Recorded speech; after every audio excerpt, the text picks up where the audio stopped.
What's going on, everybody? MVP Collectables back here again today, and today we will be going over, or we will be talking about the Snyder Cut of Justice League, or also known as its official name, Zack Snyders Justice League.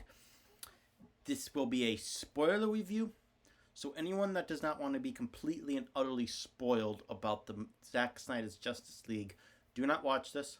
I do have a non-spoilers review up on my channel. Go check that out if you are interested. Do note, this will be very long. Very, very long. So, probably a couple hours. So, just do note that. I have notes. I have things to say. But do note, this will be quite long.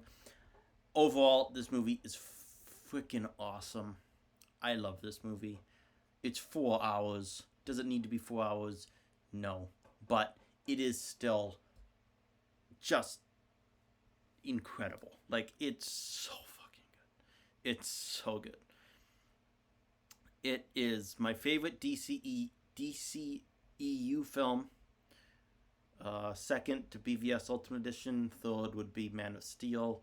Fourth, I think, is Wonder Woman or Shazam. I don't know for sure. I'd have to go and look. But it's like that. But this is going to be my number one.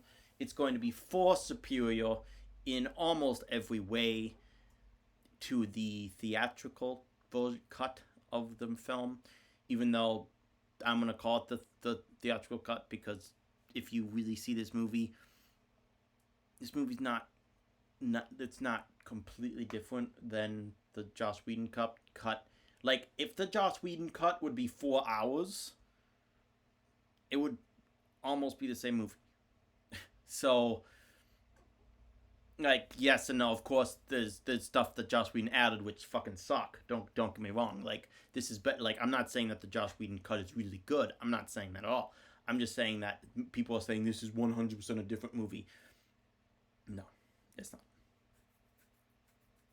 But I'm going to start first with my negatives, and then after my negatives, I'm going to be going into like my positives. But the way I'm doing the positives for this review is going to be kind of different.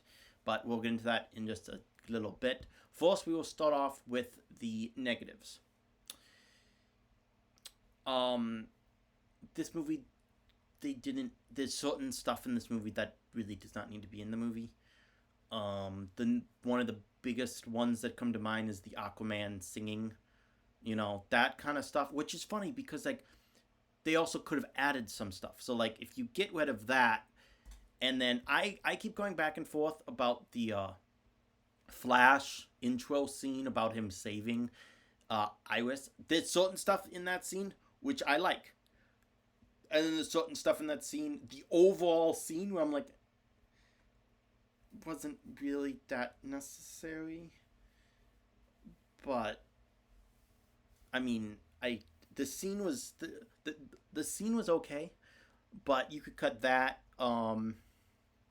You could cut some of the stuff in the flashback, at least to where I am in the flashback battle, not the battle, the aftermath. It got a little bit like them sitting. Like, especially, the thing that comes to mind the most is when the humans are burying their mother box. That got a little long. It's like certain shots got a little bit too long for me. You cut some of that down. For one, it makes the movie under 4 hours. But two, it also gives you the chance to... I would have added more in certain aspects. And I'll get into that in a little bit into my negatives.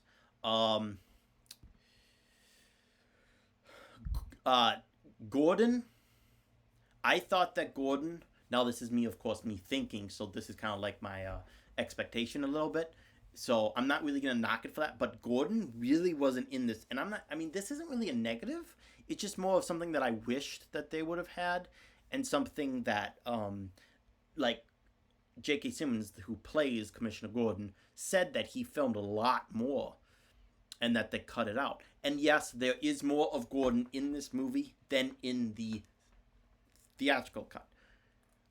But there's not a lot more. There's not a lot more. So I would have liked to see a little bit more Gordon in there. Uh, there was also, that's actually I'll mention that a little bit. Um, the the uh the Superman, and this is another negative of mine. The Superman fight with the Justice League was awesome. But my issue with that fight is the fact that if Lois isn't fucking there, Batman's dead. The Justice League didn't know Lois was there. This is something that I like more in the so like there's two ways to look at this. One, they organically found a way to have Lois there, which I like. I like that they did that. Where she visited, the thing. Also, another thing that could have been cut, even though they would have cut Zack Snyder's cameo, but the like long setup with her walking. Sorry about that. With her getting coffee and then walking there and dropping the coffee off. Like they could have easily had her just walk up to the police car with a cup of coffee. Those are the kind of things that they could have cut to give more time to other things. But back to, so they organically had a way to have Lois at that thing, which is cool, and I like that. But the difference between that and the theatrical cut is that in the theatrical cut, Bruce Wayne plans to have Lois there, and that gives you a sense that he has his big guns, his final deterrent against Superman in case something goes wrong. That leads into a bigger negative in this film, in this version that I'll get into in a couple seconds.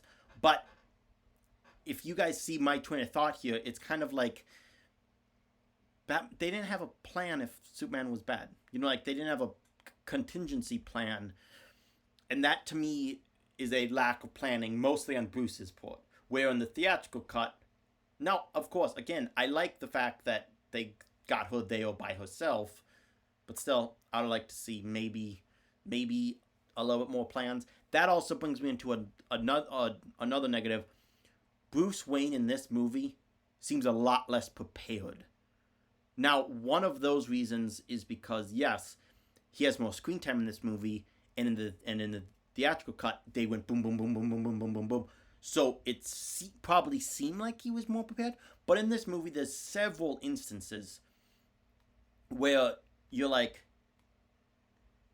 okay, like Alfred in this movie, like Alfred's smart, and Alfred in this movie is great. Like he was definitely better than in the theatrical cut, but like Batman in this movie seemed underprepared more. But besides the final fight, because in the final fight there was more, but in the couple of instances he seems a little bit more unprepared, especially in the fight against Superman. He really seemed to know what the fuck he was doing. And yes, another part of that is the fact that in the theatrical cut, they already know what Bruce Wayne knows what the mother boxes is at the beginning of the movie. Or he knows that there's box things. In the theatrical cut, or in the Snyder cut, he has no idea until Wonder Woman shows up at his door what the boxes are. Or that there even is boxes, that they're after boxes. So to me, again, that adds more to Wonder Woman. But and again, also, I know I keep but great, now of course I lost my train of thought. But and also a positive, more of a negative on the theatrical was like, how did he know exactly what these boxes were? Like it seemed kind of like the answer was like, what? He already knows, but whatever. To me, that's a negative. Somewhat rushed in the final couple chapters to me. Chapter 5, to me they could have added another, and this will go back into my negative my next negative. They could have added more talking between the League members. They could have just added another small little scene of them. I mean, yes, there is a little bit more than the theatrical cut, but in my opinion, there isn't too much. You knock a minute to 3 minutes off of earlier stuff that I had mentioned, and add it to that. And there's another thing that I wish they would have added to too, but that they would have added that, I would have liked that. That of course brings into my next one.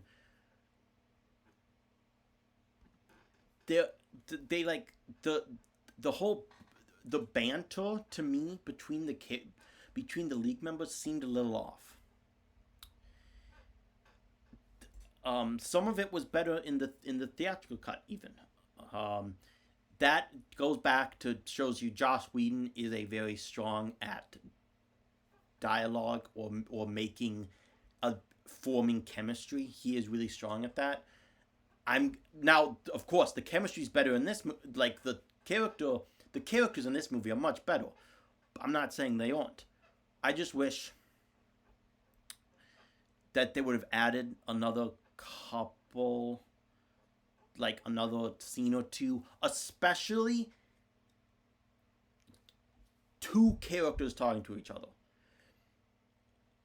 Batman, Cyborg, Victor, or Aquaman, Wonder Woman. You know, a couple. They should have been. I think they should have been in the Batcave. You know, not the first time they meet up at the hangar, but when they go and meet Alfred, they should have had a little bit more time there. Another negative. The music was hit and miss. Now I'm talking about the songs, not the score.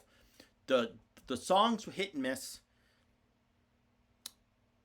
And this will get me into, there was too much of that Amazonian kind of like chanting thing. I feel like almost every time Wonder Woman was highlighted, it played. And not only that, it also played a lot on Themyscira. It's like, it's too much. Like, there's two things you could do here. One, you could make that longer because they literally played the same two like song things over and over and over, like the two like note voice things like over and over and over. They could have added to it or just tone it down. We don't need it that much because it is in there a lot. And I didn't notice it nearly as much the first time. I've seen the movie twice. The second time I really noticed it. I don't know if it was because I was looking for it or if it was just that I just noticed it more. But it's almost every single time Wonder Woman is highlighted, it plays in some manner. Now her theme, it also goes. It's not like I don't like the thing, the chant. I don't mind. I actually like it. It just plays too much. Again, also some of the score works, but it to me it seems very reserved. It seems very like there's not a moment in this movie where the score I'm like, oh my, like besides the Superman theme, which of course is amazing any way you look at it, that is just incredible.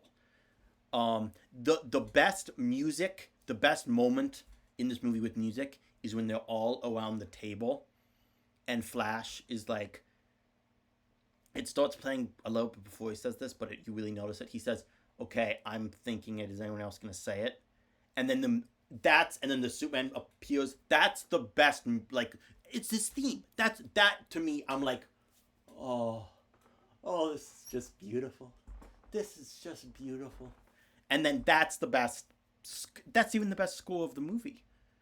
Like, I'm sorry to tell you. And yes, there was a lot of music in this movie. You know that by the soundtrack, but it's never really that in your face. To me, some of it works quite well. Some of it also doesn't. So it's a little bit more negative to me than positive. That's why it's in my negatives. There were also several plot holes in this movie. Some of them have to do with the other movies. So for me, those are lessened because this movie was supposed to come out before those movies. So for me, one of the biggest ones is the fact that when Aquaman and Vulko have their conversation, they are at the area where his grandfather or his father's trident is. But in the movie Aquaman, that trident is beneath an area where his mother is. And you know, like the trench, like it's underneath that. So that, to me, now sure, this movie was supposed to come out before that movie, and so there was something lost in translation there, and I understand that. To me, that just seemed really odd. I mean, sure, you can overlook that. There's a couple more peppered throughout, but the biggest one to take place in this movie, and it's something that they could have added to this movie. They could have added a scene. Darkseid lost the mother boxes on the planet where the anti-life equation is. So, when the mother boxes are found on a planet, you would just assume that the anti-life equation is there. Wouldn't you? Wouldn't you just think that would be the case? Now, sure, people are saying, well, the people once they left, mother boxes could have been split up throughout the galaxy. But no, because Steppenwolf says like all three are here, so like they know that all three are there. So they could have added a scene.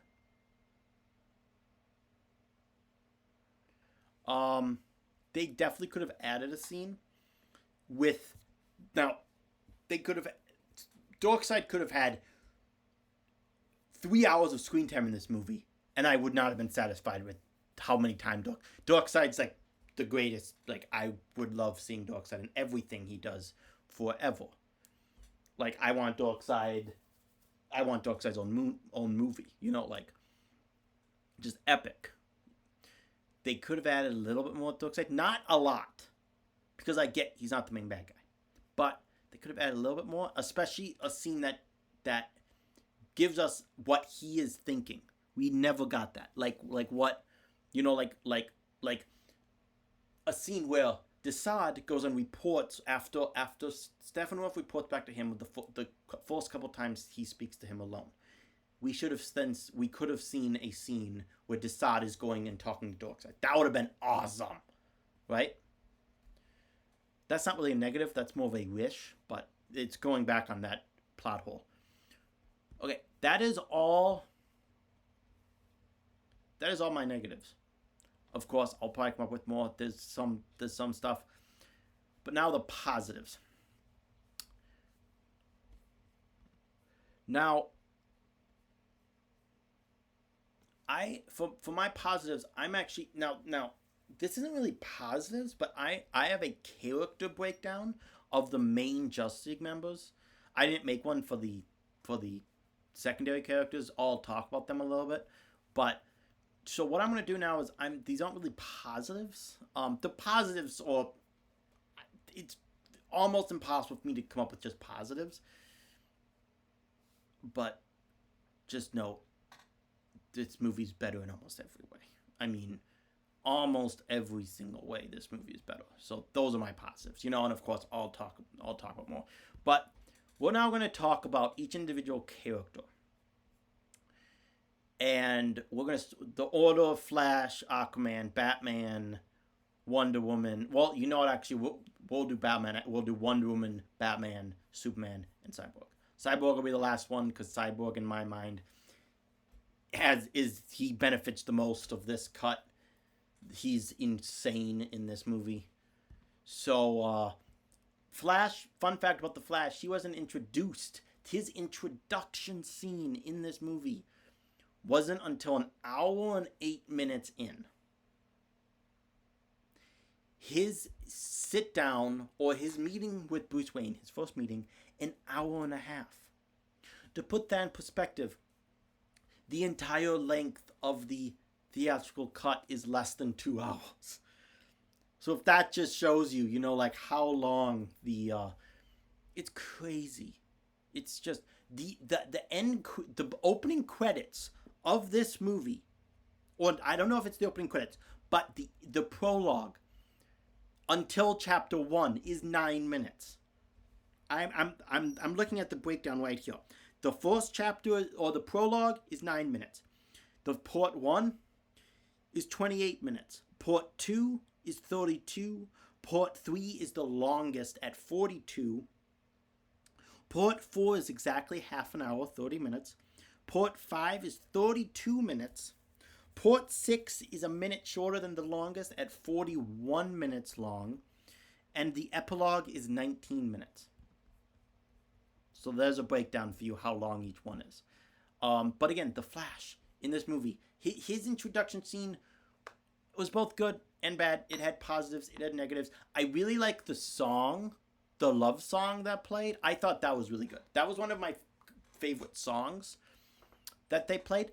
And what bugs me is it's not on the soundtrack. The couple songs that they play with the characters on, there's a couple songs. The Hallelujah is. The other songs are not on the soundtrack. At least I don't think they are.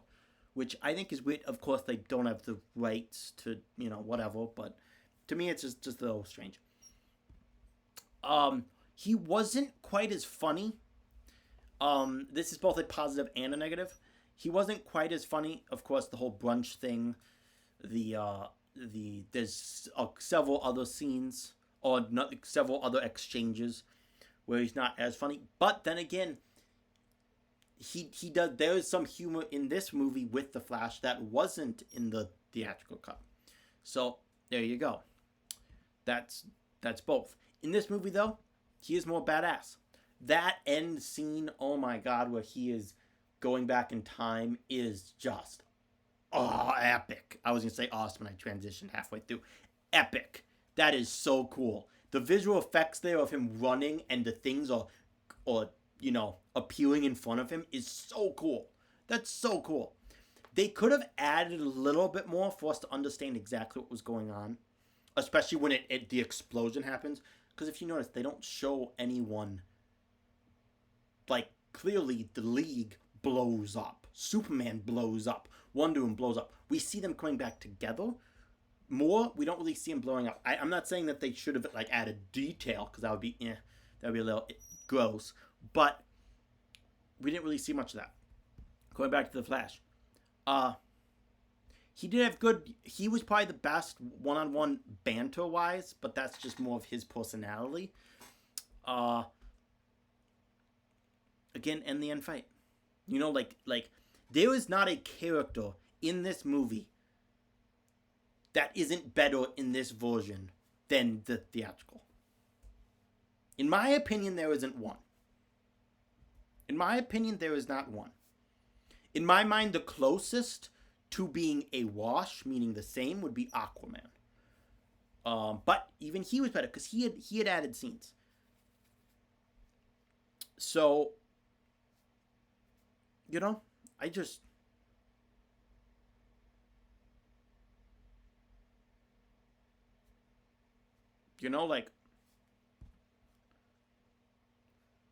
And there's so many things that are just small things in this with the Flash that are different. It's just, I just don't. It's hard for me to say too specifically because again, I watched this last night, but I don't have that great of memory. But again, I did take notes about the different scene orders and stuff, and we'll get into that in a little bit. But again, The Flash was awesome, and I'll probably keep bringing up members as we go. Next up, Aquaman. He did have a longer intro. His intro was also quite different. That was one of the most different scenes, of a smaller scene you really wouldn't think of. That was quite different. It was longer. He was the translator. Um, it was just cool. The money thing, they didn't have the thing with the mother boxes on the wall, so Bruce Wayne didn't know, like that goes back to him not realizing the mother boxes are there or whatever. Um, they didn't have that. The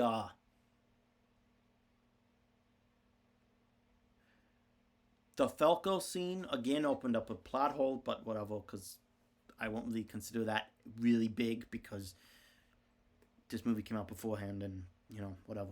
But that scene was good. I really liked that scene. That was one of the couple extra Aquaman scenes. Almost nothing was a slight negative.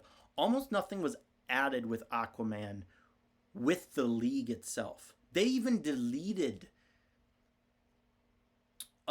the moment of when Aquaman comes up, and this is after the I always want to say subway fight, the tunnel fight, and he comes up, looks at Batman, and goes, "Just like a bat." I dig it. Like they deleted, like I'd assume that was Joss Whedon did that, but I don't know. Like those kind, there was very little with Aquaman and the rest of the League. He did, of course, do the badass Alfred. I did like that. I thought that was kind of funny. Again, I thought they should have added more with that scene, but he was more serious, and he did have less dialogue. So again, that hope was back.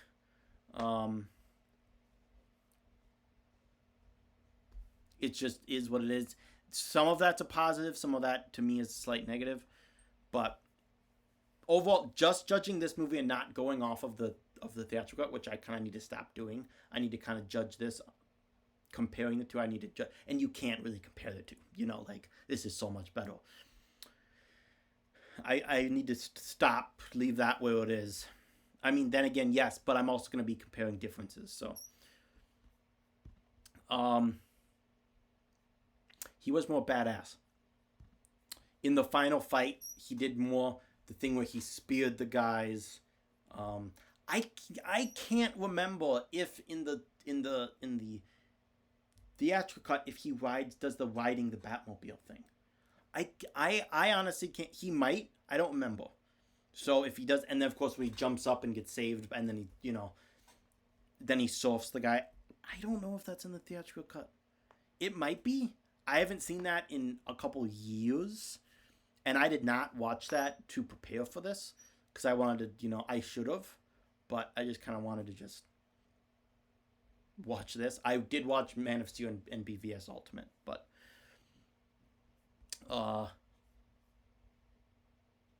yeah, I mean that's pretty much all I got for Aquaman.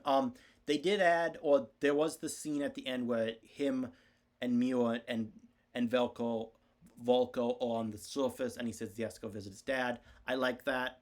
I thought we could have gotten a little bit extra dialogue there with him and Mira, because there was a little bit of something there in between them. You could even tell that from when he saved her and looks at her, and he's like, "Wow, okay, she's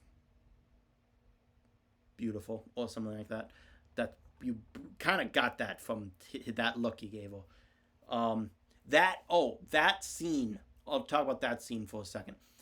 There was added stuff there. Added a lot of stuff there with Mira. And I'll talk about that character separately a little bit. But that scene was great. That scene was really good. Moving on. Now we're going to talk about Wonder Woman. Wonder Woman was far more badass in this than she was in the theatrical cut. Far more badass. And the opening scene was better.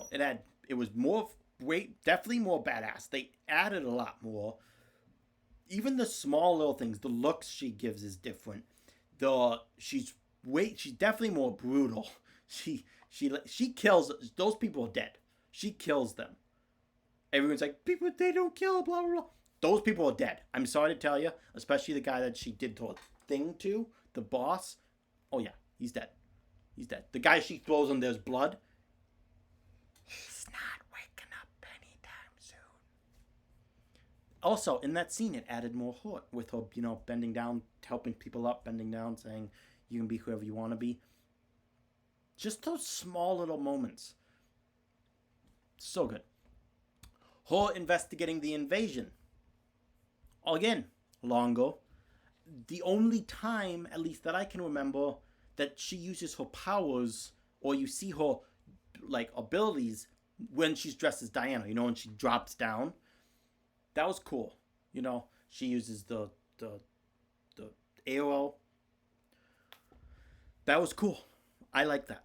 I also she was kind of the one that had all the answers too, as she kind of should have, because they were in her past, so she had to bring the stuff to Bruce. I like that. That did take stuff away from Bruce again, but overall, I really like those added little pieces. She did have longer scenes with Bruce. Her investigating stuff with Bruce. Her talking about how that they need to recruit new league members. That was new, or that was longer. I think that was in the theatrical, but that was longer. I still think the best added scene she is in is the scene with Alfred. With the gauntlet, where they go over the gauntlets. I thought that was great. That was quite good. Something that I think is kind of funny also about Gal Gadot, which she's great, but she seems to be a better actress, at least to me, when she's Diana. Her lines seem a little bit more wooden when she's playing the Wonder Woman part. At least that goes all the way back to Batman vs Superman. The BVS scene where her and Bruce meet for the second time, and she's wearing that white dress, which she looks insane in that. But that white dress, and then they talk about that sword. I thought that was her best acted scene easily of that movie. But that's just something that I've noticed. In 1984, it was kind of the other way around. She was kind of better as Wonder Woman, actually. But that movie's not. That movie's, I think, is good. Good. It's okay to good. It's better than Justice League. It's better than Suicide Squad. It's better than Birds of Prey. It's just better than theatrical Justice League, though. And I might even have I think it's better than the theatrical Justice League, but it's closer than you might think. She had definitely a different conversation with Cyborg, and a longer. It was both longer and different. Again, I wish they would have added more, not to that specific scene exactly, but just more, just a little bit more dynamic between the characters. Her fight scenes were longer, and they were definitely more badass. She was really badass in this movie. Seriously badass. So I gotta plug my computer in here.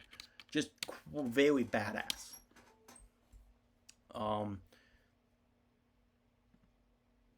Her ending.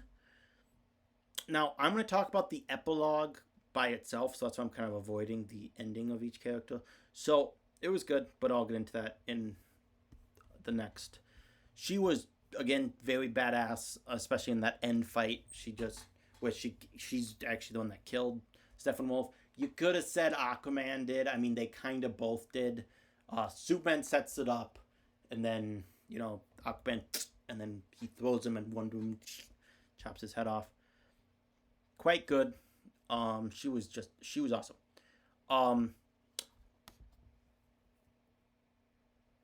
To me, I think in terms of overall character development, she probably had the least out of all the character development of all the major characters in the movie. I think even Superman. It's close between her and Superman. But again, Superman's in this movie a lot less than the others. But I think she was used in this movie as someone who seemed to like have all the answers, as someone almost as like a mother, kind of, that sounds weird, but like her and Batman her and Bruce are definitely the leaders. You know, like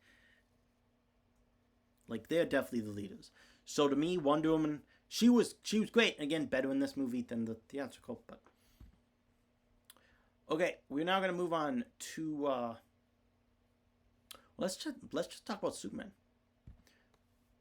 No mustache.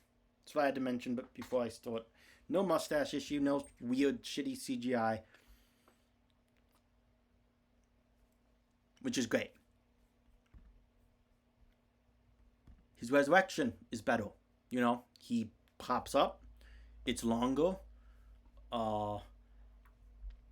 It's great. I thought it was good. Again, besides that Lois being there without Batman, you know, that was a little Batman. She saved Batman. Fun fact, actually, and someone posted this. She's now saved Superman from Batman and Batman from Superman. Lois has. So that's kind of a neat. I actually like that. And technically, you could have said she did that in the theatrical cut, but that is different. I will say the "you won't let me live, you won't let me die" thick line, which was in the theatrical cut, was not in this cut. Again, I'm pretty sure that was done with the weird CGI. So that was Joss Whedon who did that. But that was one of the lines that I wish they would have kept in, or not that they would have kept in, but that I wish was in. He wasn't going to have it in, but that I wish was in. I do like that line. The fight with the Justice League again was definitely different. In this one, you can tell that he's trying to get to Batman, and the League is trying to prevent him from getting to Batman. I like that. You couldn't really that was definitely weirdly cut in the theatrical. In this movie, it was more of a seamless fight. And the thing with the Flash, where he's running and Superman's eyes move, was in this. People were wondering if that was, because that seemed like something Whedon could have done. So, but it wasn't, and that was great. That was the biggest laugh I had watching the theatrical cut. I even laughed, even though I've seen the movie a lot, watching this movie. So, or watching this version. So, you know, nice. Added Lois scenes. The scenes with Lois were great. You could have cut her getting the shirt out of the box and just had her walking up to Clark with the shirt on. Those are the kind of small things I'm talking about that they could have cut and then added a couple extra scenes to,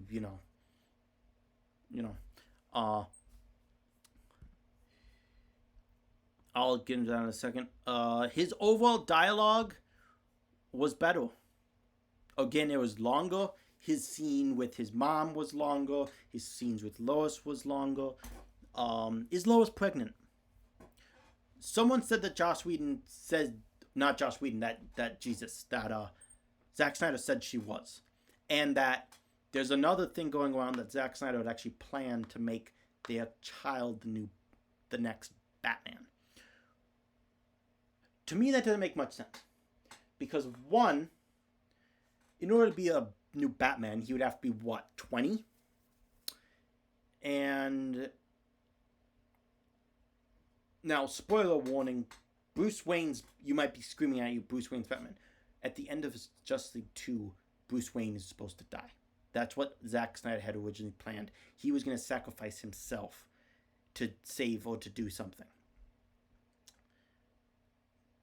So unless their kid grows super fast, or there's a hell of a time jump, we don't know. But to me, that just seems like an odd plan.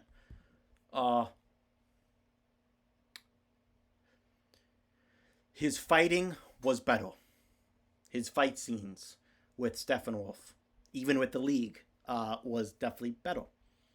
He did more. Even though he was overpowered, everyone's like, he should be overpowered. Either make him that power level or make Steppenwolf a little bit more powerful. Because my issue with that is the fact that Darkseid is supposed to be stronger than Superman. So Darkseid's really that much more, and maybe they say Darkseid is that much more powerful than Steppenwolf. But something that I wish, that I'm actually somewhat glad that they didn't do, is a Darkseid Superman fight. Because I would be afraid that Superman would kick the shit out of Darkseid, and that would have pissed me off. Because the whole point of Darkseid is he's supposed to fight the Justice League, not Superman. Of course, again, that never happened. That was going to happen, but we never got that. Superman, though, was more badass in this movie. His flight, his ship scene where he's walking down, the music is playing, and he's hearing his father's voices. Oh, so good. Oh, that is beautiful. There's no other way to describe that. It's just beautiful. It was just so good. And the music, if you can't tell, I'm a big fan of this music. It's on one of my main phone alarms. So good. So fucking good. But that scene, and then his flight thing was good. That was really good. The shot, and I actually, those of you that or here that have seen my channel know that I buy a lot of the DC Hot Toys. I just bought, there's a 2-pack out of the black suited Superman and the Nightmare Batman. And those of you that know, I already have the Nightmare Batman. I still fucking bought it. I don't know if I'll keep it. That would be on my chopping block if I had to, but one of the reasons I got it, the whole point of this, why I'm telling you this, is because I want to do the pose where he's like this, where he's looking in front of the sun or whatever. That would be so cool. Again, I can do that with my Hot Toys now. I have fucking 3 Superman. But they showed us a picture of him doing that with the Hot Toys because they knew what they had. And it looks like he can do that. Now, if we get him in, or I get him in, and he can't do that, I'm going to be annoyed. It looks like he can do it mostly. But another positive. Helping Batman up. Just this tiny little thing, which is just cool. That's just cool. Like, that just added so much to that scene. Again, that's an epic scene. The whole league standing there. And it's longer because it's not just the league standing there. They then go close up on the faces. It's great. I love that. It's fabulous. Fantastic. Whatever you want to say. It's dope. Let's just leave it with that. I do wish this is a negative. It's a nitpick, but at his finale, his suit would have been blue and red.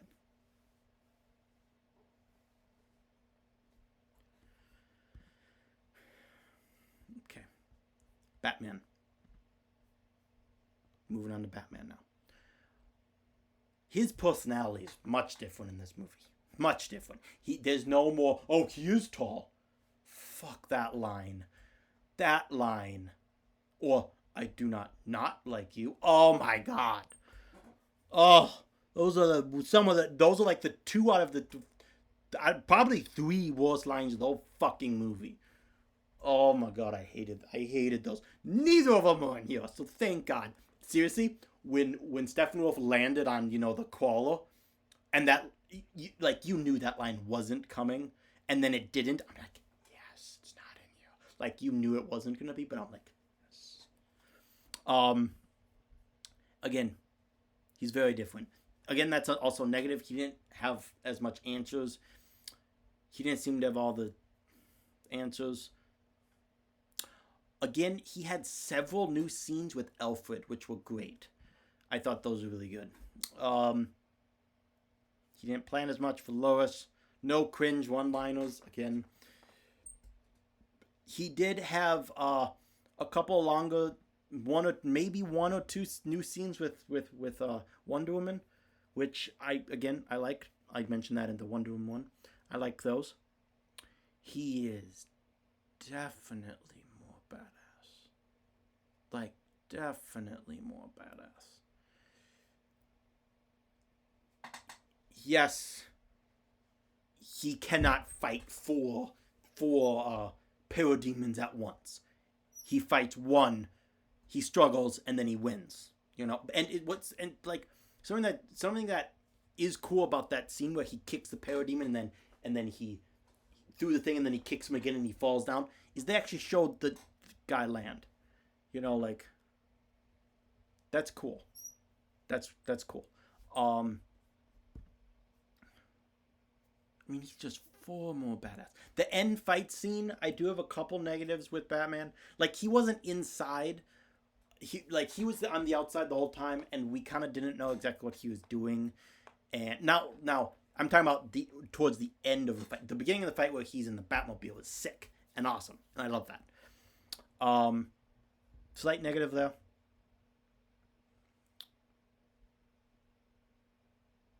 His ending was good. Again, I'll talk about that in a little bit, but that was good. And that's about all I have for Batman. Um, Again, I'll talk about individual scenes coming up. I'm not going to go over every single scene. I did write down in notes every single scene and where they land. I'm not going to do that because that would be. I am curious to know. I don't know how many scenes there is in this movie. I actually do not know the answer to that. If anyone knows, let me know in the comments. Now, moving on to the big boy. God, Cyborg is so good in this movie. He was good in the theatrical cut. He wasn't great. But my God, did they do him dirty. In this movie, in this version, oh my God, he is so much better. And he is the best character. My God. I mean, so in my notes here, the longest note per, so like I have 1, 2, 3, 4, 5 like points. The longest would be Batman with 11. Cyborg has 17. So that just shows you how much more shit Cyborg has. He's just his flashbacks, his origin was better. His flashbacks, the small things, him playing football, his mother being there, his father not, him not, him helping hacking the goals thing. That shows you how much he cares. His heart. Extra scenes, with his mom and stuff, and then the core crash. But also the added stuff with the dad. Someone who benefited an insane amount in this movie, and I'll get into it, is Silas Stone, his father. My God, did he benefit in this movie, in this version. The conversation with Wonder Woman is longer. His relationship with his father is much more fleshed out. He's more badass, but we never really saw him fight. I would have liked, and yes, I know because he had to go and hook into the mother boxes. I get it. But we very rarely, I don't think we don't really see him fight. We see him struggling. He kind of fights against Superman. But, I wish they would have added a little bit more there. But then again, yes, no, because then again, he is more badass with his tech stuff. So he is more badass overall compared to the other version, but I just wish they would have added a little bit more there. He had better conversations with, he had way more lines than he did in the other version, but he was just way more fleshed out. his reaction to his father's death, that scene, that scene. That scene was just, and he was just so way official. It makes me pissed that he's done with the DC universe, because he was so good in that movie. He was so good. Okay, now we're going to talk about one of my favorite things added to this movie. My God, the scene with him and that waitress was splendid.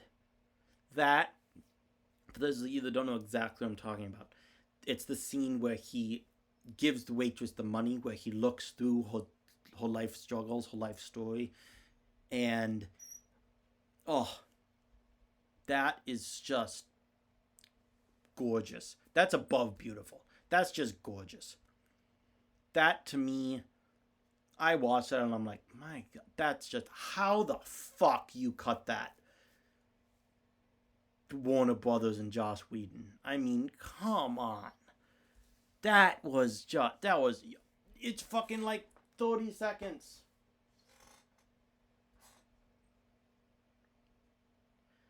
They did him so dirty in that theatrical cut. I mean, just so bad. It was just so bad.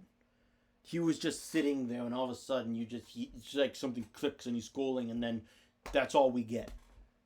In this movie, his father talks him through. Slight negative. His father admits he doesn't know what the hell the mother box is and how it works, yet he knows about all of his skills.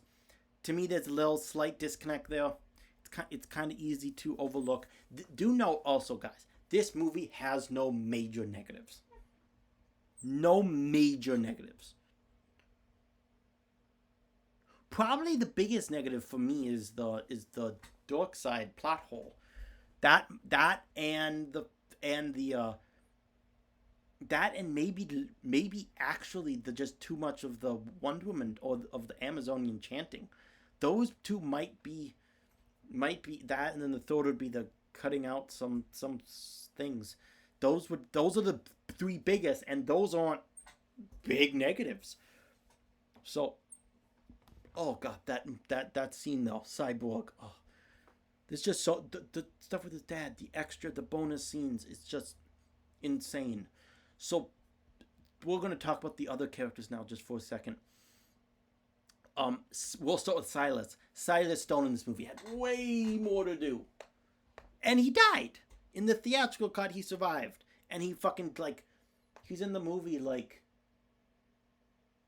he vanishes. He completely vanished. And in this movie, yes, he does go away in the last hour of the movie, but still, after he gets saved by the thing, he just fucking vanishes. In this movie, you're just oh yeah, no, he's there, and he plays a big part of how Steppenwolf, how they track the box, how all that works out. He just plays such a big part. Such a big part. Okay, the again with the Silas. I mean, he talks his son through the thing. His son goes and investigates his disappearance, and that's what actually brings him to the Justice League, because he looks up and sees their thing in the sky. Silas overall is just much better. Velko, he's in this version. He wasn't even in the theatrical cut. He's in this version. He's got a decent scene with Aquaman. Mira in this movie is much more. She's not much more fleshed out, but she's definitely the thing where she does with Steppenwolf, the water blood thing. That was badass. She is really badass. Again, she can't compete with Steppenwolf. Neither can Aquaman, but it's just really, she was great. And if you guys can't tell, I'm avoiding a certain scene in this movie. I'll talk about that in a little bit.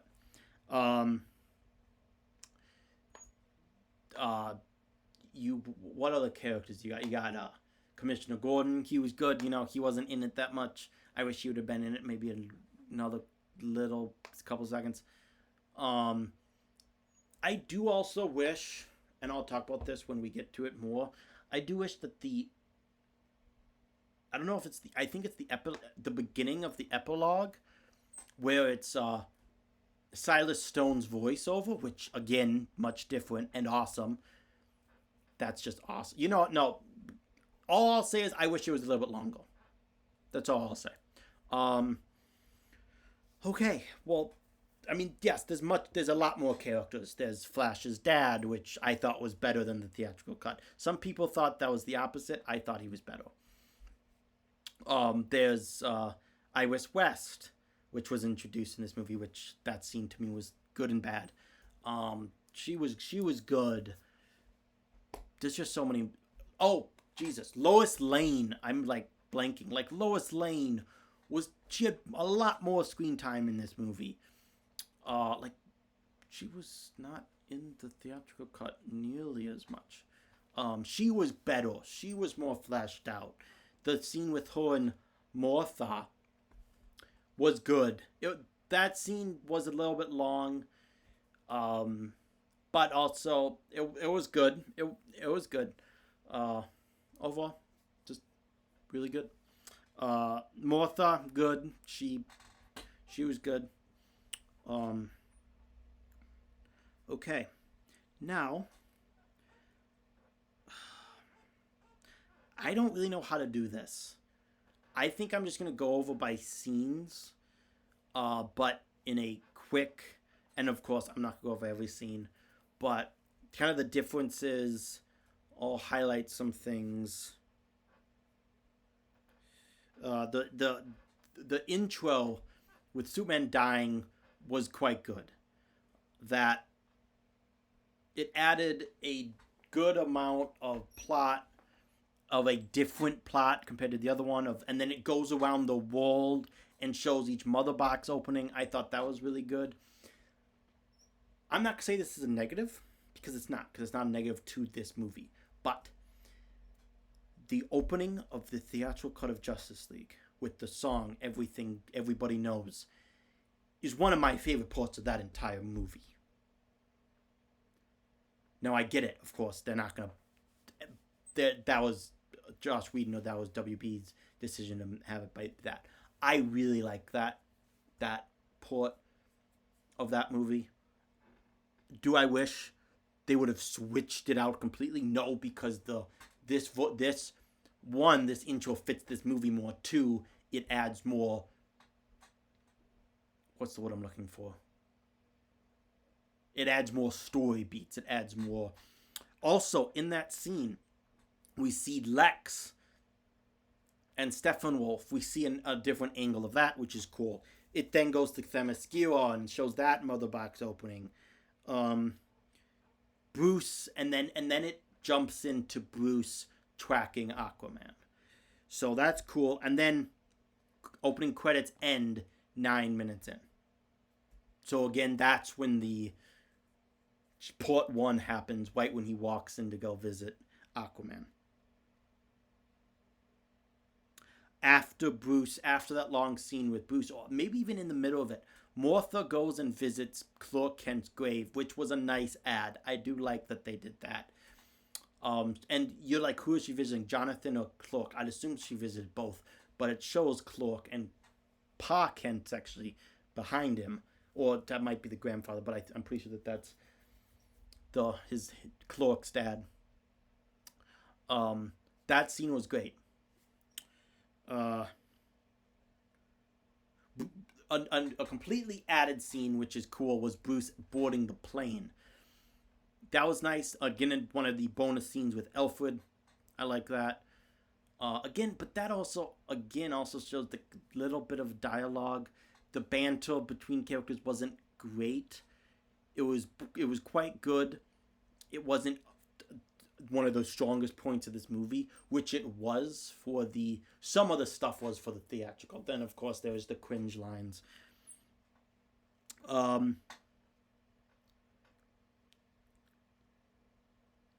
Lois then brings coffee to the guy. That scene was a little long. London bank heist. Then, of course, you got the introduction to Wonder Woman. That was longer, better overall, more badass.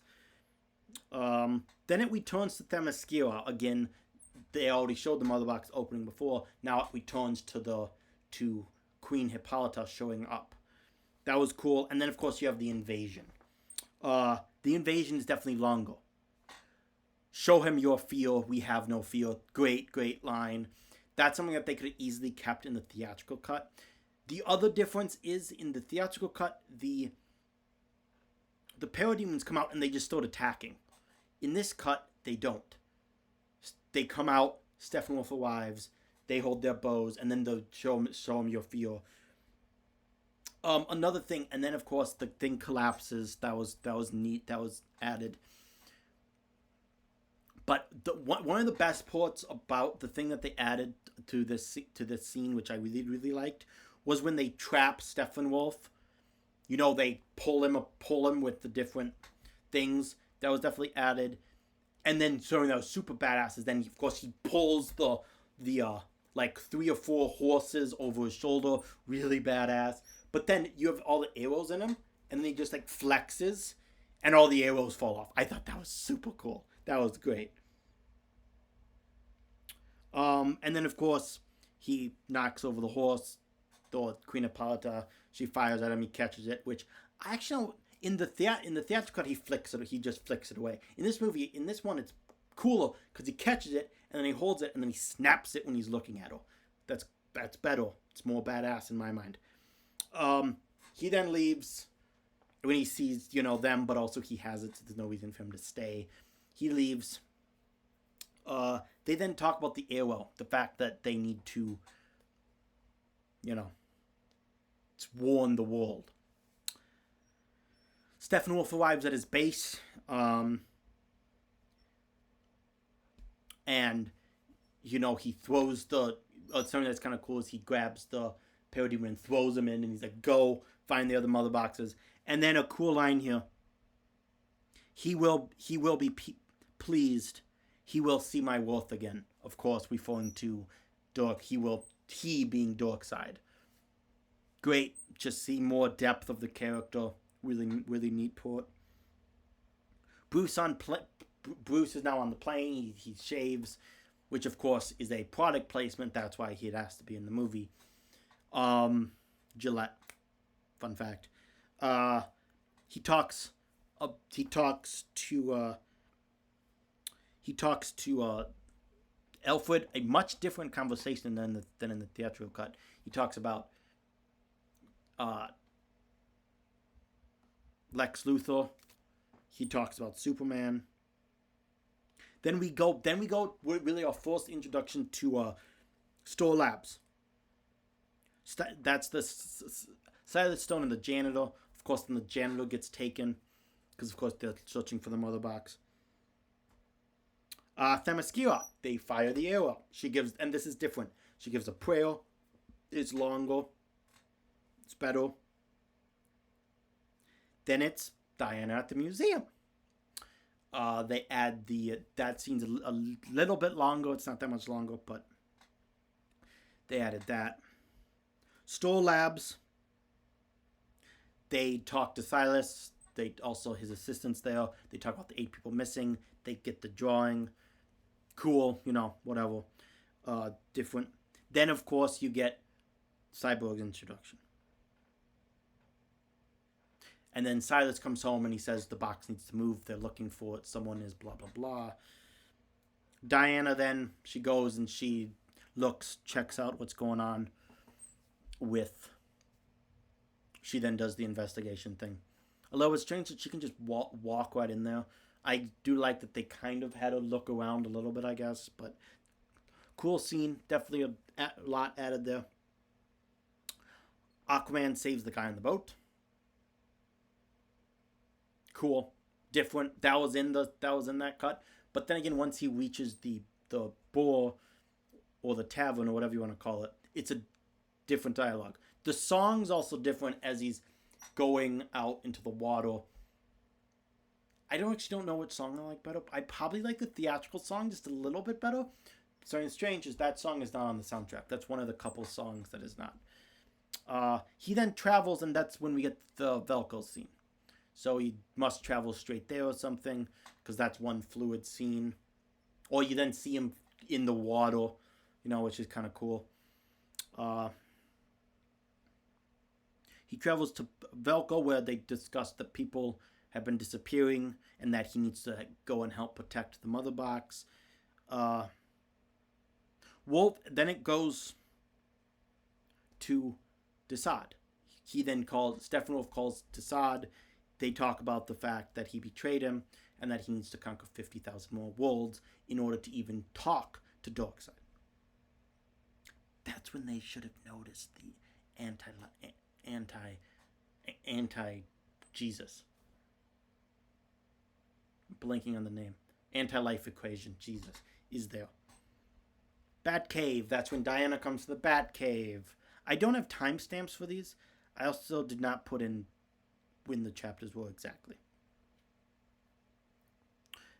But Diana goes to the Batcave. The dialogue where he's like, I pay millions of dollars for this place's security. And she goes, yeah, it was good. It took me a minute to break. That was definitely different. Instead of that, yeah, it sounded expensive. I don't know why that would be different. I don't know why, if Joss Whedon came in and reshot that, what's the reason? What's the reason for doing that? Honest, it's the same fucking thing. Whatever. It was weird. Maybe they did both and they just decided which one to use. Maybe. I don't know. Then comes the big one. Then she talks about the mother boxes, and then we get the flashback. And this flashback is badass. It's just badass, guys. I don't know what to tell you. It's just badass. The differences, there's quite a few differences. You see Hippolyta. I don't even remember if you see Hippolyta in the last one. You see Etope. I'm pretty sure that's not how you spell it, but God, what the hell's her name? Oh my God, how am I blanking on that actress's name? She was in Robin Wright. That's it. You saw her. Just badass. Then of course you see a different Green Lantern. Fucking Darkseid in battle. For fuck's sake. Just being badass. Again, of course, he loses. He's got it. It was his right side. Just so bad. And definitely more brutal. They cut off the Green Lantern's hand. Jeez. And then they... just awesome. And of course, the fight's longer. Then the post-fight was a little bit long. I thought they show each individual one hiding it, which is good. But it did get a little bit long. Something that I forgot to mention is that when we first come to Themyscira and the mother box opens, at least I think this is... I know it happens. I'm pretty sure it's when the mother box. You actually see a couple different places on Themyscira notice it.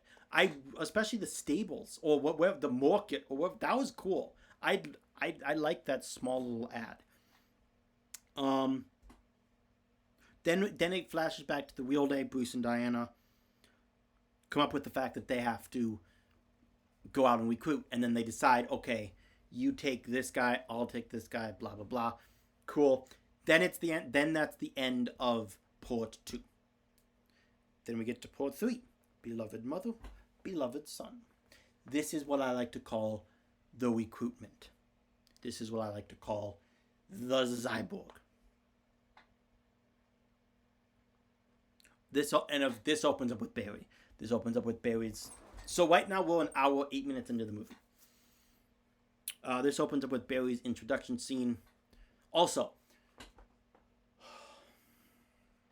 truck driver is not going to look down for like 30 seconds in the middle of a and if they do, they're a terrible fucking drive. I mean, like, come on. For like it's just weird. Demons then a cool scene.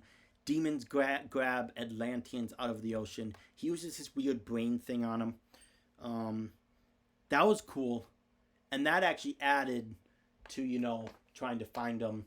I thought that was a very cool scene so that he just doesn't know where they all are. They can sense them, but they don't know where they are. And I thought that was cool that they were able to do that.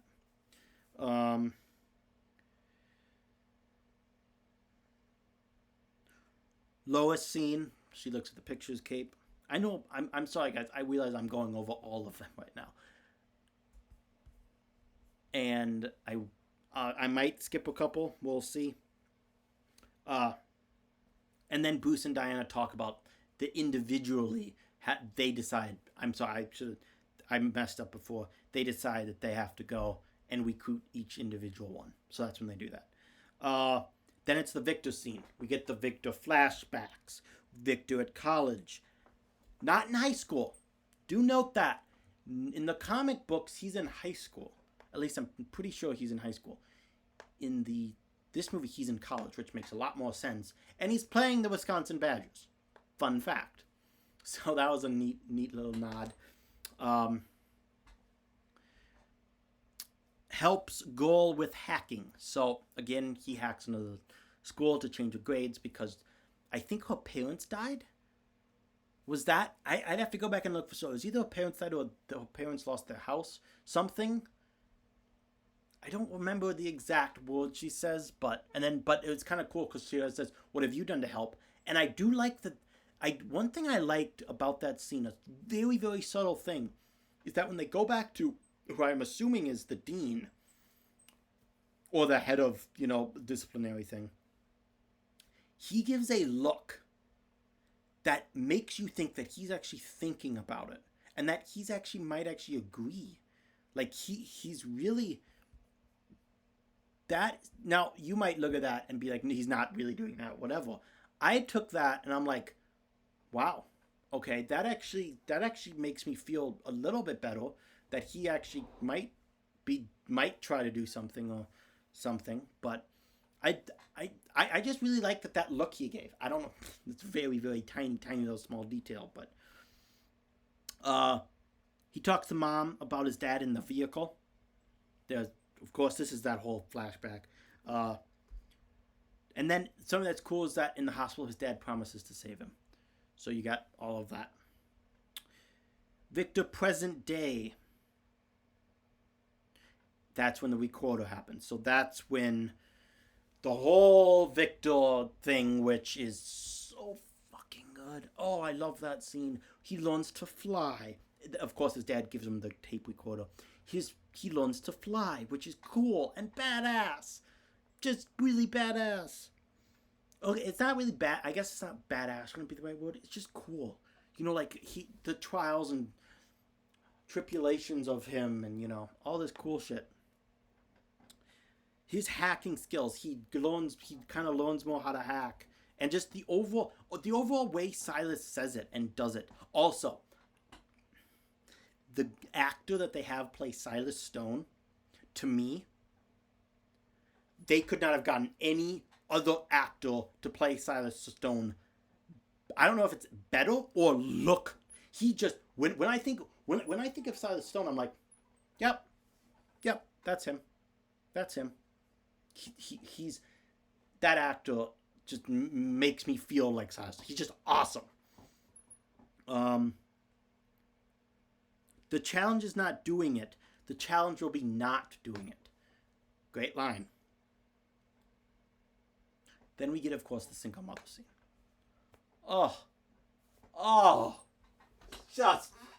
It just tickles my heart. It's so fucking good.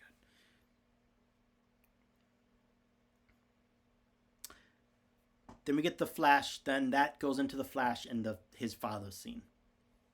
Quite good. Different and quite good. then he recruits the Flash. At an hour and a half into this movie is when he freaking recruits the Flash. That's ridiculous. That's cuckoo for Cocoa Puffs, as you could say. You know, I would be interested. Now, you might shoot me.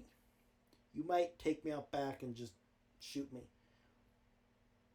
I would be interested in seeing a Joss Whedon or a different, not really a different take, but I don't really know what I'm saying. I don't know. I think this movie could have been shorter. You know, I know I'm going off topic here, but it's like it could have been shorter. It could have been different.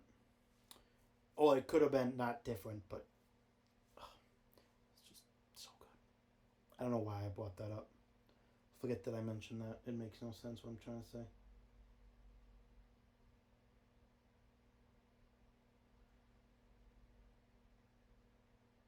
Then after that, after the Flash recruitment scene, we get the Diana and Alfred scene, and this was great. This was awesome. I love that scene. Cyborg hacks into Wonder Woman. Or not hacks into Wonder Woman. He hacks to tell Wonder Woman, come find me here. And the scene is definitely different.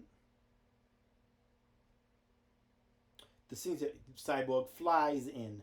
It's longer. There's new dialogue. Wonder Woman explains that she lost someone, which I thought was pretty decent. And that was decent acting too by Gal Gadot there. And then he flies away. And then we see Victor bury his box in his own grave. So, cool scene there. Then we go to Store Labs. Laser. They talk about the laser. They talk about the fact that it's the hottest object on Earth. And then they, of course, bring up if Batman is related to the disappearances. Then that's when Silas goes home. Cool scene. He goes home, finds out Victor's gone, the mother box is gone, and then he gets taken. Then we reach the Gotham PD.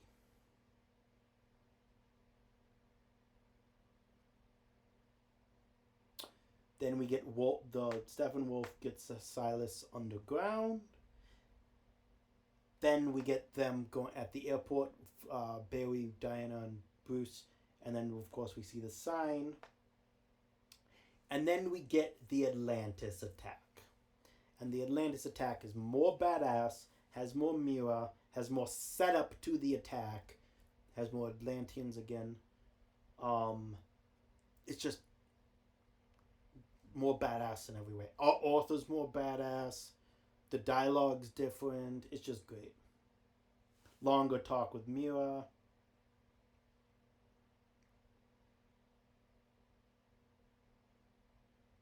Okay. I'm not going to skip. I realize this is going to take me way too long. So we're not going to skip to the tunnel thing. The tunnel fight's definitely different. It's just different. I have a list here that goes on way too long, but it's like Wonder Woman is different. Cyborg saves his dad. Wonder Woman then flies down, gets the guy. Steppenwolf taunts her. That kind of goes back and forth. And then she's just more badass. She's more badass. She takes on Steppenwolf. Bruce takes them on. Well, Cyborg and Flash. Something to me though, Flash in the beginning of this fight was a little because he didn't do much. He helped, but he more oversaw things, I guess. That of course gets you until then when the building starts to collapse or something, and he saves people by running around. That was cool. Batman gets in his Nightcrawler. Wonder Woman is being she's losing. She's definitely losing. Batman gets up, says my turn. Whatever. Flash comes back, helps Diana with the sword. There is not the weird, awkward scene where Flash lands on Wonder Woman's chest. That's not in the movie. Duh. There was not a chance. That was 100% Whedon, and Wonder Woman Gal Gadot said it was. Whedon said that was. Flash said that. So yeah, that was not gonna. And that was bad.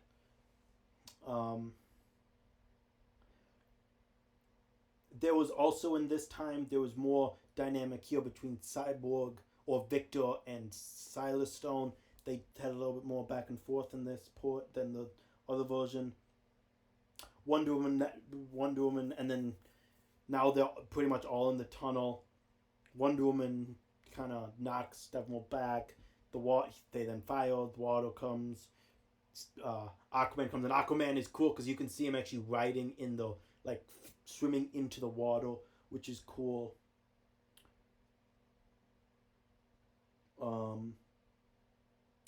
Vic arrives to help the thing. They retreat. I thought it was a little bit weird that they had to shout at Wonder Woman, like she was kind of behind. I like to think that she saw Aquaman in there, and that's why it took her a little bit. But who really knows? And then after that, the kind of cool thing, we got a completely added scene where they talk about where. Sorry, my throat's really dry. They talk about the the mother box, the human mother box history, and Cyborg, of course, explains it was found by the Nazis, taken then by the U.S. or the Allied forces, forgotten about for 70 years. Stoll Labs makes a connection, or Silas Stone does. He studies it. Researcher awakens box here. That would be Silas Stone. Explains his accident. And the box brings Cyborg back. Talk about the box. Then we get the Martha. Oh, sorry. And then, of course, they talk about the box. Then they arrive at the hangar. Not the Bat Cave, the hangar. And they talk about the change engine.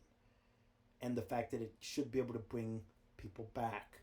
And they talk about the house and the smoke. And I thought that was pretty cool.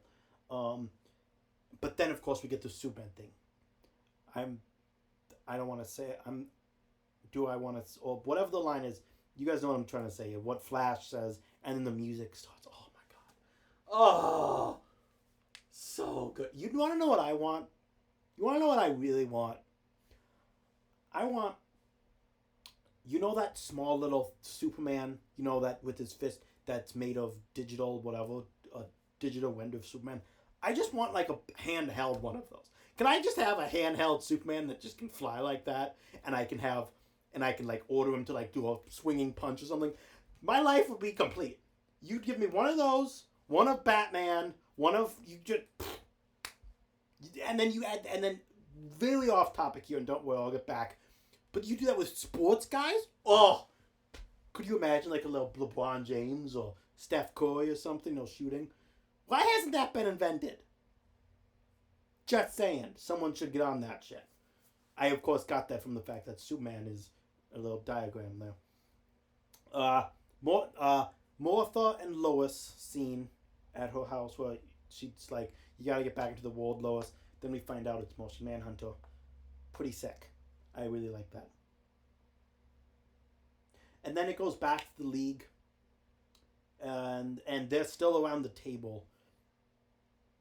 And the League discusses box tech. If they should or shouldn't bring him back. Aquaman, of course, is opposed. Flash will go with whoever. And then, of course, the end of Port 5 opens up with the grave digger, with them grave digging. This is a much different scene. It's longer. There's of course the fun line of, do you think Wonder Woman will go for me? And he's like, she's 5,000 years old. Or do you think Wonder Woman will go for a younger guy? And she's like, everyone's younger. She's 5,000 years old. I thought that was kind of funny. But then you also get a decent conversation with Wonder Woman or with Diana and Arthur.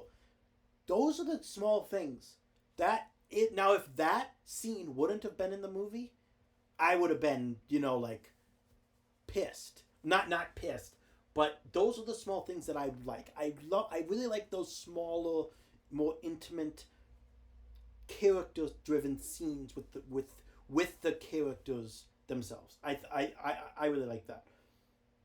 Uh, and then you get Alfred trying to fix the flying carrier.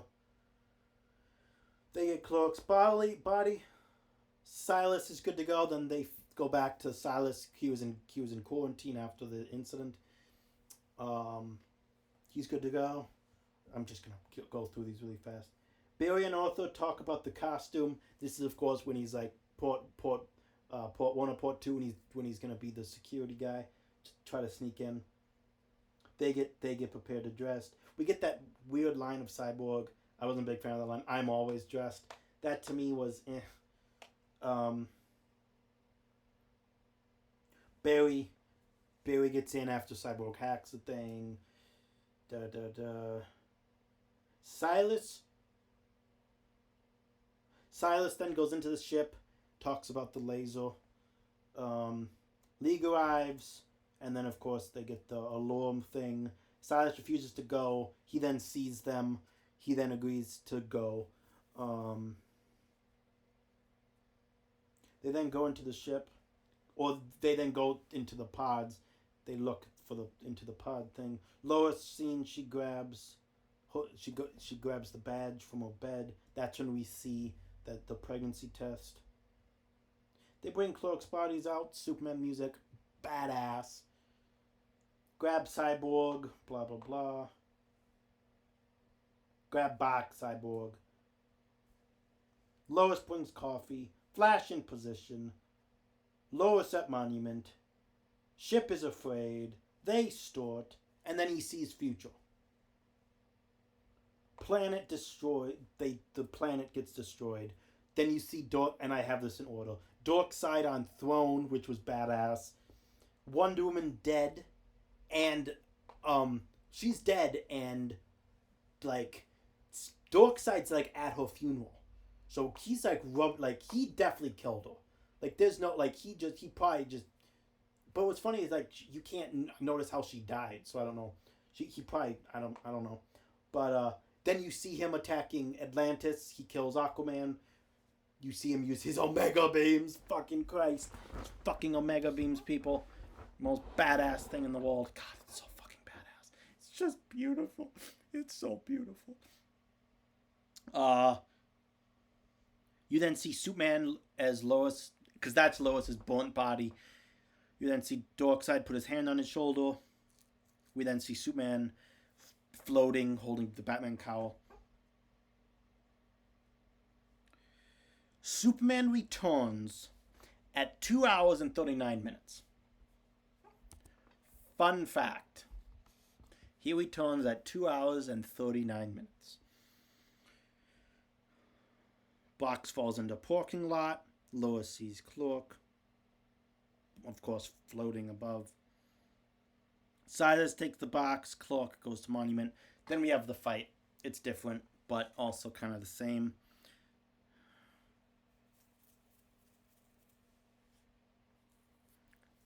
I'm not gonna go into the detail there. You guys know what happens. It's different. You see, there's added stuff. There's added one-on-one stuff. Cyborg tries to stop Superman. He just hits him, throws him, and then of course you get the Flash takes out Aquaman, who was actually behind Clark and probably could have done some damage, maybe, who knows. But then of course he takes him out, and that cool scene of after Superman leaves, you get Aquaman pointing at the Flash, and he's like, "I'm so sorry."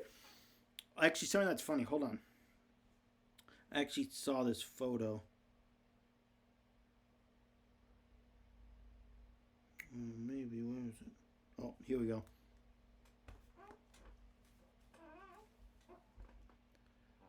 So you have Aquaman and Aquaman pointing, and it says, "Fans after watching Snyder Cut." And then it's a picture of Flash with an emblem of Warner Brothers next to him, and it says, "I'm so sorry." I just thought that was kind of funny how someone could put those two together. So true, though. So true.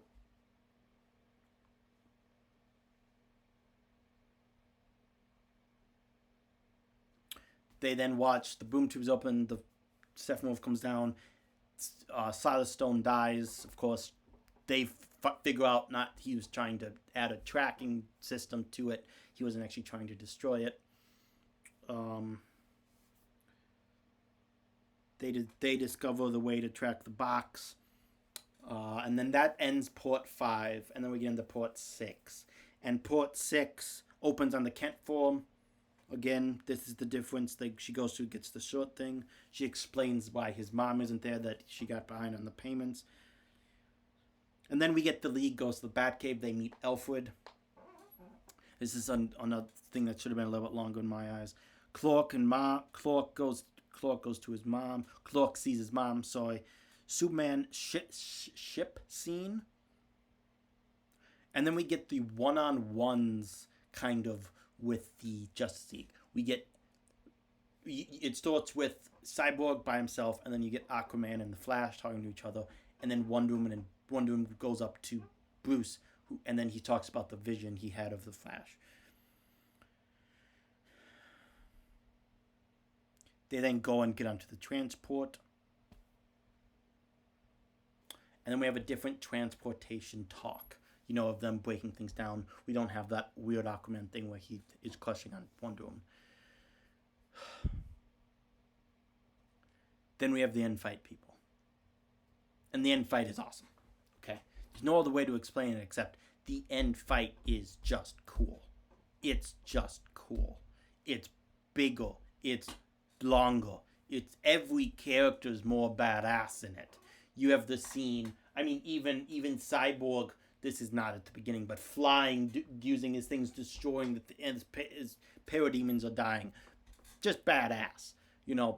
Batman with his tank, with his core just mowing people down. But yes and no, because then again, his Batmobile pretty much gets destroyed. So it's like, and then of course he will probably die, or he's in trouble, and then the League comes and we get that badass shot and badass one single frame of when it basically pauses on the whole League. Just so cool. It's just fucking badass. Oh, I love this movie so much. And then of course they break into the thing, and we originally get Aquaman and Cyborg against Steppenwolf, which I thought was cool. Cyborg, they both did the thing. He gets blasted backwards. Wonder Woman arrives, and then it's basically 2-on-3 because Cyborg wins and does the boxes. Wonder Woman and Aquaman against Steppenwolf, and he's holding his own. He is badass. They, of course, then pull him down. That's different. They're then losing, you could say, because they're probably not going to take him out, even though they are kind of the ones that do take him out. But still, it's like they're pretty much. And then of course he then, because they're down, because the thing falls on Aquaman, she has to protect him, and then of course he flies up. He's about to do his thing, and then he just gets Superman, and Superman flies down and fucking, and then he just not impressed. Oh, and then just boom. You guys can't tell, I kind of like this movie. I do just a little bit. And then, of course, the money shot. Of course, the money shot's in a couple seconds. But then, of course, you get Flash running, and then the guy shoots him. And then the mother boxes come together. And then it was like, oh, fuck. And then you get the Flash going back in time. Or he, stops it. He, go... And then it's like, everything's going around him. But and then he just starts running. And then he, rebuilds the world. Super cool visuals. Flash is fucking badass. Because the Flash in the theatrical cut, not that I really want to compare the things, but he saves the fucking Russian family. I'm also quite glad that the Russian family isn't in this. They had too much screen time in the theatrical cut. They had more screen time than freaking, I'm pretty sure they had more screen time than Commissioner Gordon. And they may have had on par as Silas Stone. They're not even in this movie. So there you go. But the Flash, that's all he did in that end fight. That's like all he did. And then of course Superman, goes and does the whole lifting of the whole building and whatever. And then he comes back and he does, and then Steppenwolf, the feel thing with the parademons in the theatrical, which was weird. And then he gets boom tubed up, and this is so much better. So much better. Superman. Then, of course, we get the money shot. Darkseid turns, and he looks at him, and then they're looking at him. Zack gives us both points of view, which is just beautiful. It's just so great. So badass. And then they kill Steppenwolf. Oh, but the Justice League doesn't kill. Oh, Superman doesn't kill. Superman was the person who actually allowed. He's the one that punched him. And then, technically, Aquaman... Wonder Woman actually killed him, sure, but Aquaman sticks him, and then I pretty sure he just does this. He pretty sure he just sticks. Yeah, he does this because it's forward, and Stephanos and then just, and then Wonder Woman. You guys have seen the scene. I think the movie does a better job enacting that than I am, but who knows.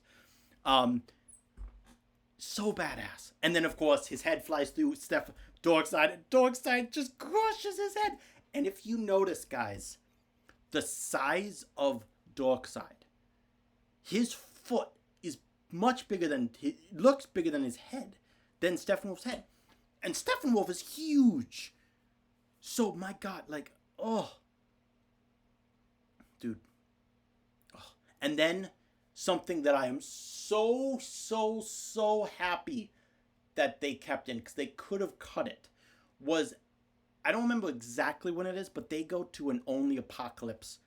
Oh, well, and then the boom tube closes. They're looking at each other, and then the boom tube closes.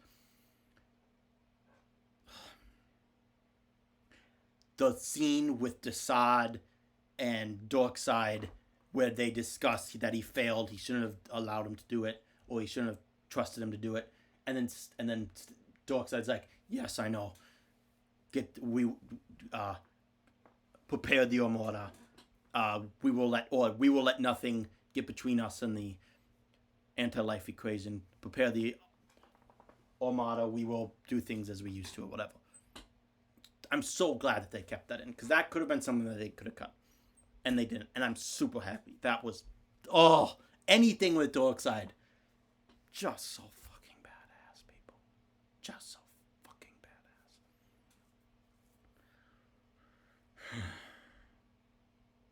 And then we get another badass scene, even though it's not really badass, of the majestic, I'm gonna call it fucking majestic scene, of Superman helping Batman up, and then the slow motion look of the League. Just so cool. Just so cool. So cool.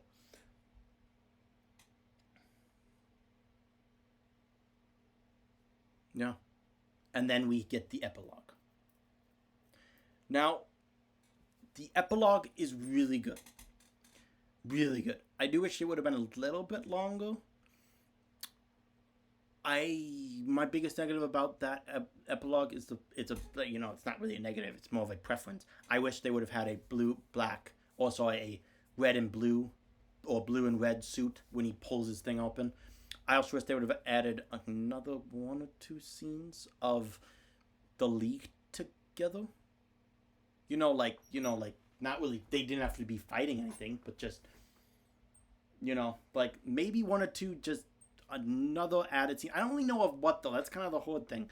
But it's cool as they went to each character, though. You got dialogue. So the thing is you get Cyborg that goes, and Cyborg is fucking powerful as fuck, because he can now remake things. Do not pick a fight with that guy, to quote Lex Luthor. Do not pick a fight. Oh, and shit, that reminds me of the other scene in this movie. Oh my God, I'm trying to keep this under 2 hours, and I don't know if I'm going to be able to do it. But then you get the voiceover of Silas Stone talking to his son as a father. Great scene. That was so good. So good. Um, and then you can tell. And something that's super cool is that there's a line in the movie. Oh yeah, it's with Cyborg, and when Cyborg goes inside the mother boxes, and they say we can fix you, and he says I'm not broken. That scene, that moment too, that got me. I'm like, oh, that's so, because Cyborg had the most character development. Like Wonder Woman, she didn't really have much character development. Aquaman had character development, not a lot. Batman had some character development. Flash had some. Cyborg had the most. And you can tell that because at the beginning of the movie, he's like, I'm not going out. I'm depressed. Look what you did to me. And even halfway through, he's like, he made me into this monster or whatever. He made me into this, even when he's explaining the history of the boxes. But now he's like, I'm not broken. It's so good. I forgot about that. I forgot to mention that. But then, and I don't know the exact order of these. The Aquaman one, where Aquaman goes to the surface, where Mira and Falcor, he's like, I gotta go visit my father. He then gets on the thing. Mira looks at him. Flash gets his thing with his criminal. His foot's in the door, and that reaction from his dad was great. I thought that was really fun. Pretty good chemistry there between those two, which is kind of sad because it was just announced that that actor is not going to be in the Flash movie, which I think is kind of strange. I don't know why that is, but it's kind of annoying, but whatever. This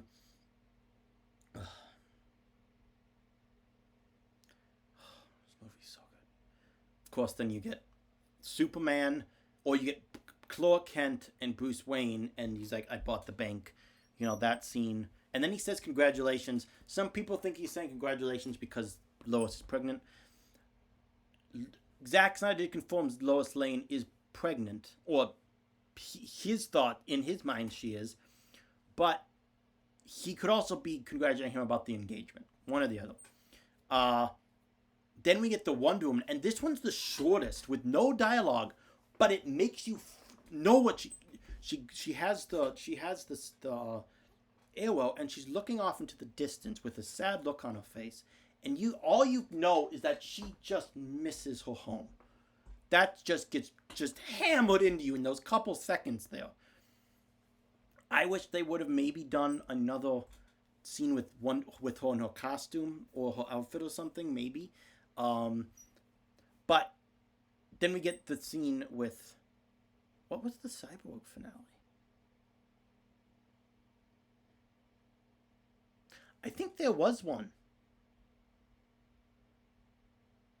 Oh yeah. Him at his mom's grave, and he takes his shirt off and he smiles. I think that was it. Again, good. That was really good. And then of course the final one before the what I like to call epilogue part 2, or part 2, whatever. That's a movie reference. We get Superman, of course, taking his thing off, which is cool. I would like to see original colors. It's just a preference thing. Then we get into the nightmare sequence. The nightmare sequence is awesome. Don't get me wrong, it's awesome. 2 things I will say. It wasn't necessary at all. But why not? Right? But the second, my negative with, and this isn't a negative, so I can't, this is more of a preference. I wish they would have fought. Not Superman, but, and I also forgot about the Lex Luthor scene. There was, of course, the Lex Luthor scene, and that was different because he tells Slade Wilson that Batman's Bruce Wayne. Good scene. That's all I'll say. It was cool. Really badass of Deathstroke. I really wish they would have fought. Just 5 minutes, just 3 minutes. Especially Deathstroke. Deathstroke has never fought in this fucking universe. And it actually kind of bugs me. You had an opportunity here, Zach, and I understand the scene's gonna be very short. I understand that. But I wish they would have fought. Parademons, not Superman. Parademons. That would have been badass. Again, the Joker scene was the Mila port was good. It was good. A lot of people didn't really like her British accent she was kind of doing. I thought it was okay. She's not the strongest actress in the world, especially given the right director. She can be quite good. Like, she can be quite good. She also can be quite wooden. I thought she was okay in that scene. I thought she was better in her earlier scenes. And then, of course, we have the Joker Batman, and that was badass. That was quite good. That was quite, again, him laughing. I know it. He knows what it's like to kill someone, like a son or like a father or whatever. I thought that was good. Badass, really good. Again, it didn't add more to the movie, but it added more for us for the movie. Like, as a narrative thing, it showed you what could come to pass. But also, it shows, for us, it's also kind of fan service, which is another reason why I think they should have fought. If you're going to go all out with the fan service, go all out with the fan service, if you know what I mean. Then, of course, Superman shows up, whatever. Then, of course, the final scene of the movie, which, of course, was another reshoot. You can tell because Ben Affleck's face is a lot smaller.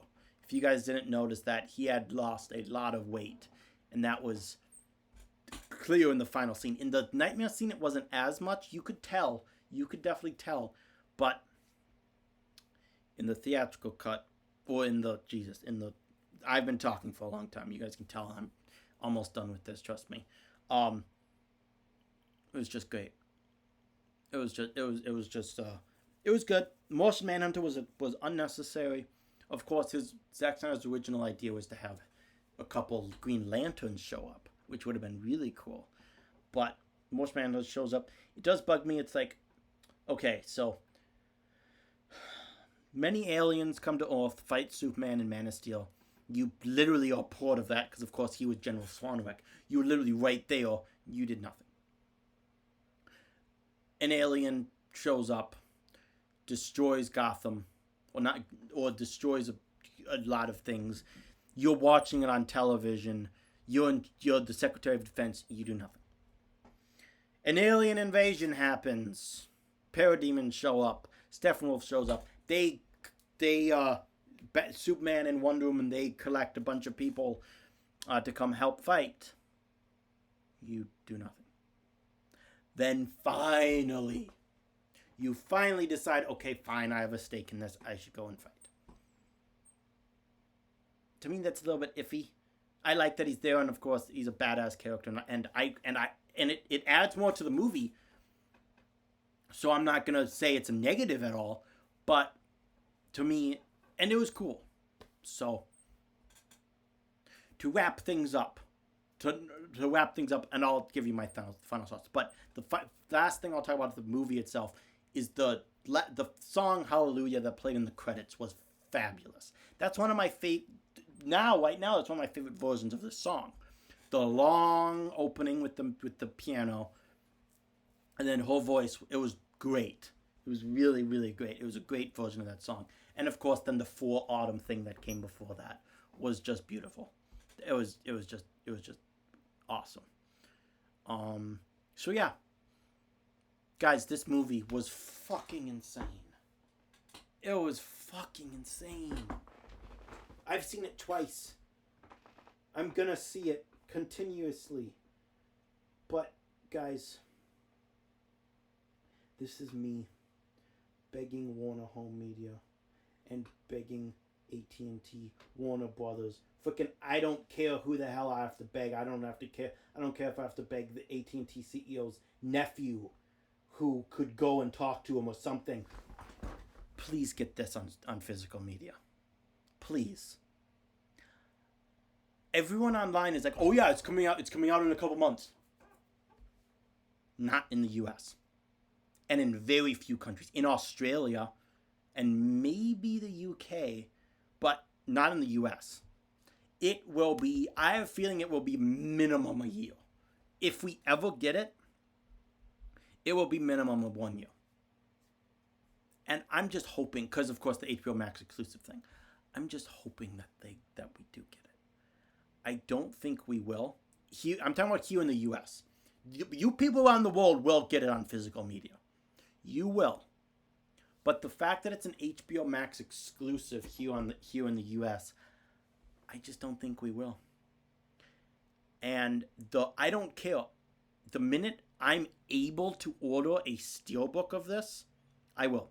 I don't care if the name is in a fucking different language. I don't care if I'm not even able to watch the discs that are in the thing because of regional restrictions. I don't care. I just want the fucking thing to go next to my my Man of Steel and my BVS. And yes, guys, I do own the theatrical cut of Justice League on steelbook, and I'm not going to get rid of it. I thought the movie was okay. So, yeah, is that as good as this? No. There's so many things in this movie that are better. Every character is better. Stephanov's better. The design of Stephanov's better. The CGI is better. Every character is better. The moments are better. Some of the dialogue is better. Some of it's a little bit worse, but overall it's better. Again, I'm not going to give you guys a rating because I used to do that, but then I realized everyone's rating scale is different. I do not believe in 10 out of 10s or 100 out of 100s or 90 out of, or I just don't believe in giving perfect scores. I can't really give you a definitive favorite movie of mine. If I had to choose one, I would probably say Return of the King, extended edition. If I had to choose between which version, it's my favorite trilogy of all time. That movie isn't even it isn't even 10 out of 10. It's like 9.8. So this movie would be in the 9s. It would probably be in the lower 9s. It is going to be my favorite DCEU film. Is it my favorite DC film? That's tough. It's very, very hard to compare this movie with The Dark Knight. It just is. It's just so funny because they're so different.